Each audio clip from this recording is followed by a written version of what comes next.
Hi friends, welcome to our channel. இன்னைக்கு நம்ம பிஸ்தா ice cream எப்படி செய்யறதுங்கிறது தான் வீடியோல பார்க்க போறோம். ரொம்ப க்ரீமியா டேஸ்டா இருக்கும் இந்த ஐஸ்கிரீம். இந்த ஐஸ்கிரீம் செய்யறதுக்கு எந்த ஒரு மோல்டும் தேவையில்லைங்க. நம்மகிட்ட இருக்கிற ஒரு பாக்ஸ் வச்சு தான் நம்ம செய்ய போறோம். இந்த சம்மருக்கு உங்கள் குட்டீஸ்ங்களுக்கு இந்த ஐஸ்கிரீம் செஞ்சு கொடுங்க. ரொம்ப விரும்பி சாப்பிடுவாங்க. பிஸ்தா ஃப்ளேவர் பிடிக்காத குழந்தைங்களே இருக்க மாட்டாங்க. கண்டிப்பாக நீங்கள் செஞ்சு கொடுங்க. வாங்க இது எப்படி செய்கிறதுன்னு வீடியோவில் பார்க்கலாம். அதுக்கு ஒரு 50 கிராம் அளவுக்கு பிஸ்தாவும் ஒரு 10-15 முந்திரியும் எடுத்து வச்சுருக்கேன். அதில் கொஞ்சமாக சுடு தண்ணி ஊற்றி வச்சுருங்க. ஒரு 10 நிமிஷம் இது இருக்கட்டும். அதுக்கப்புறம் ஒரு பேன் வச்சுக்கோங்க அடுப்பில். அதில் 1 லிட்டர் அளவுக்கு நல்ல திக்கான பால் எடுத்துக்கோங்க.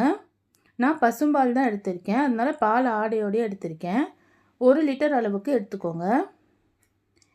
பால் கொதிச்சிட்ருக்கட்டும். இந்த சமயத்தில் இப்போது ஒரு பவுலில் 2 டேபிள் ஸ்பூன் அளவுக்கு கார்ன்ஃப்ளவர் மாவு எடுத்துக்கோங்க. அதில் கொஞ்சமாக பால் சேர்த்து நல்லா கட்டி இல்லாமல் கரைச்சிக்கோங்க. இந்த மாதிரி நல்லா கரைச்சி எடுத்துக்கலாம். இது கரைச்சாச்சு, இது தனியாக இருக்கட்டும். அடுத்ததாக நம்ம ஊற வச்சுருந்த பிஸ்தாவை எல்லாத்தையும் தோல் எடுத்துட்டு ஒரு மிக்சி ஜாரில் மாற்றிக்கோங்க. முந்திரியும் பிஸ்தாவையும் மிக்சி ஜாரில் மாற்றிக்கலாம்.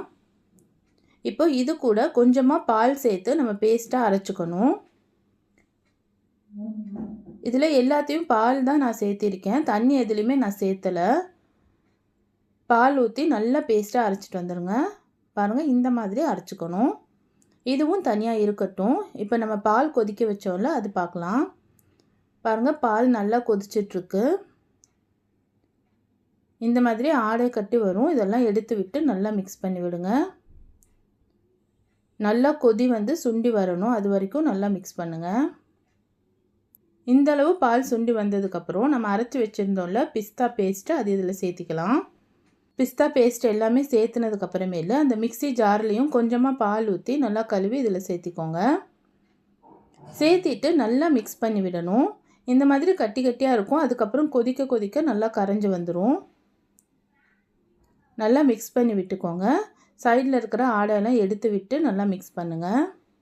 பாருங்கள், இந்த மாதிரி நல்லா கொதிச்சு வரும். இது மாதிரி மிக்ஸ் பண்ணி விட்டுட்டே இருங்க. நல்லா கரைஞ்சிருச்சு பாருங்கள்.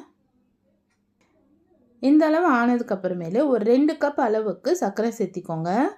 1 லிட்டர் பாலுக்கு 2 கப் அளவு சர்க்கரை கரெக்டாக இருக்கும். அது சேர்த்திக்கலாம். சேர்த்திட்டு மிக்ஸ் பண்ணி விட்டுக்கோங்க. சர்க்கரை நல்லா கரைஞ்சி வரட்டும், அது வரைக்கும் மிக்ஸ் பண்ணிக்கோங்க. இந்த அளவுக்கு பால் ரெடி ஆனதுக்கப்புறமேலு நம்ம ஃபஸ்ட்டு கரைச்சி வச்சுருந்தோம்ல கார்ன்ஃப்ளவர் மாவு, அது இது கூட சேர்த்திக்கோங்க. சேர்த்திட்டு உடனே நல்லா மிக்ஸ் பண்ணி விடணும். இப்போது பால் நல்லா திக்காகிக்கிட்டே வரும். நல்லா கைவிடாமல் மிக்ஸ் பண்ணிக்கிட்டே இருங்க, இல்லைன்னா கட்டி ஆயிரும். கார்ன்ஃப்ளவர் மாவும் சேர்த்து நல்லா கரைச்சதுக்கப்புறமேலு இந்த மாதிரி நல்ல திக்கான க்ரீமாக கிடைக்கும். பாருங்கள் எவ்வளோ திக்காயிருச்சுன்னு சொல்லி. இந்த அளவு ஆனதுக்கப்புறம் நம்ம அடுப்பை ஸ்விட்ச் ஆஃப் பண்ணிடணும். அவ்வளோதான், நம்ம ஐஸ்கிரீம் பேட்டர் ரெடி ஆயிடுச்சு. இப்போ இதை நல்லா ஆற வச்சுக்கலாம். நல்லா ஆறணும். பாருங்கள், இந்த மாதிரி நல்லா ஆறிடணும். ஆறினதுக்கப்புறம் இவ்வளோ கெட்டி ஆயிரும். பிஸ்தா ஐஸ்கிரீம்னாவே நமக்கு க்ரீன் கலர் தான் ஞாபகம் வரும். அந்த கலருக்காக நான் ஃபுட் கலர் கொஞ்சம் ஆட் பண்ணுறேன். இது விருப்பப்பட்டால் நீங்கள் ஆட் பண்ணிக்கோங்க, இல்லைன்னா அந்த ஃப்ளேவரே போதும் அப்படின்னா நீங்கள் அப்படியே சேர்த்திக்கலாம். இந்த மாதிரி நான் கொஞ்சம் லைட்டாக ஃபுட் கலர் ஆட் பண்ணுறேன். ஆட் பண்ணிவிட்டு நல்லா மிக்ஸ் பண்ணி விடுங்க. அப்போ அந்த நல்ல மைல்டான ஒரு க்ரீன் கலர் கிடச்சிரும். பிஸ்தாவோட க்ரீன் கலர் கிடச்சிரும். இந்த மாதிரி மிக்ஸ் பண்ணதுக்கப்புறமேலு இந்த பேட்டரை ஒரு மிக்ஸி ஜாரில் மாற்றிக்கோங்க. மாற்றிட்டு நல்லா ஒரு பிளெண்ட் பண்ணிக்கணும். இந்த மாதிரி பிளெண்ட் பண்ணி எடுத்துகிட்டு ஒரு சின்ன செம்மடம் இருக்கும்ல, அதில் சேர்த்திக்கோங்க.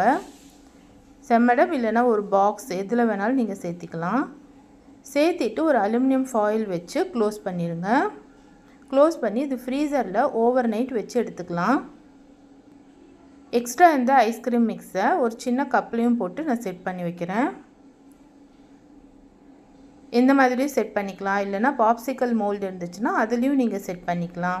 குல்ஃபி மோல்டில் செட் பண்ணிக்கலாம். அது எல்லாமே உங்களோட விருப்பம்தான். இந்த மாதிரி ஒரு கப்லேயும் போட்டு செட் பண்ணி இதையும் ஓவர் நைட் வச்சு எடுத்துக்கலாம். இப்போது அடுத்த நாள் காலையில் ஆயிடுச்சு. நம்ம ஐஸ்கிரீம் சூப்பராக செட் ஆகிருக்கு. இது எப்படி அன்மோல்ட் பண்ணுங்கிறது பார்க்கலாம்.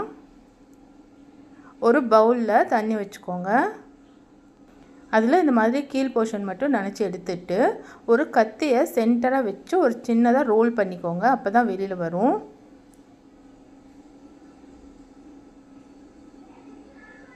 அவ்வளோதாங்க, சூப்பரான பிஸ்தா ரோல் ஐஸ்கிரீம் ரெடி ஆயிடுச்சு. இந்த மாதிரி ஸ்லைஸாக கட் பண்ணி நம்ம சர்வ் பண்ண வேண்டியது தான். சூப்பராக கட் பண்ண வருது. இதை அப்படியே ஃப்ரீசரில் வச்சு இன்னும் கொஞ்சம் செட் ஆனதுக்கப்புறம் நீங்கள் சர்வ் பண்ணலாம்.